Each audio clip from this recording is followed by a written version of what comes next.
वनमंत्री गणेश नाईक यांनी जनता दरबारानंतर लोकशाही मराठी सोबत संवाद साधला। 10 वर्षांपूर्वी जेव्हा मी मंत्री झालो तेव्हा जनता दरबार भरवला होता आणि ज्या दिवशी जनता दरबारात मला लोकांचा भेटण्याचा 0 अंक येईल त्या दिवशी मी खुश असेन असं गणेश नाईक म्हणाले।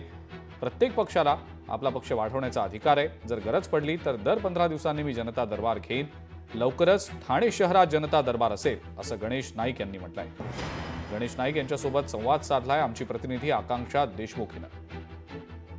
आज मंत्री गणेश नाईक यांनी नवी मुंबईमध्ये जनता दरबार भरवलेला आहे आणि प्रचंड मोठ्या संख्येने नागरिकांनी इथे उपस्थित राहून आपल्या समस्या मांडलेल्या आहेत आणि त्या समस्या सोडवण्याचं काम देखील मंत्री गणेश नाईक यांनी केलेलं आहे। आपल्या सोबत ते स्वतः आहेत। दादा, मोठ्या संख्येने लोक इथे आलेले आहेत, प्रचंड गर्दी होती, काय सांगाल, कसा अनुभव होता? किंवा बाब अशी गेली 10 वर्ष या नवी मुंबईत जनता दरबार म्हणून भरला नाही।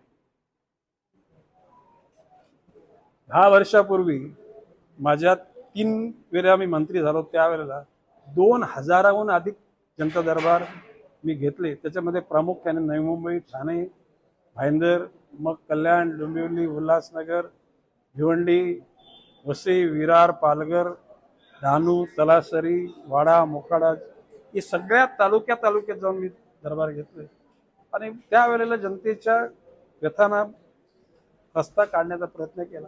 आणि या ठिकाणी हा जनता दरबार घेतला की कोणावर मी मेहरबानी नाही केली। मी माझ्या कर्तव्याला आणि मला आनंद मिळण्याकरता मी या ठिकाणी हा दरबार घेतलेला आणि घेत राहीन। किंवा गरज पडली तर दर 15 वडांनी इथे नसेल तर कुठेतरी मोठा म्हणजे वडाचं झाड असेल ना, वडाच्या झाडाखाली घे, मला नाही काय फरक पडेल।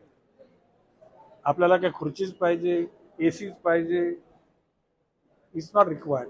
जनसामान्यांच्या गुदमरलेल्या भावना त्यांना वाट करून देणं माझं काम आणि मी करून देणार। तर आपल्यासोबत हे होते गणेश नाईक सर आणि त्यांनी सांगितलेलं आहे की लवकरच ठाणे शहरामध्ये देखील आम्ही जनता दरबार भरवणार असल्याचं त्यांनी म्हटलेलं आहे। व्हिडिओ जर्नलिस्ट सुमित सह मी आकांक्षा देशमुख, लोकशाही न्यूज, नवी मुंबई। लोकशाही मराठी ऐका, पहा, जागरूक रहा।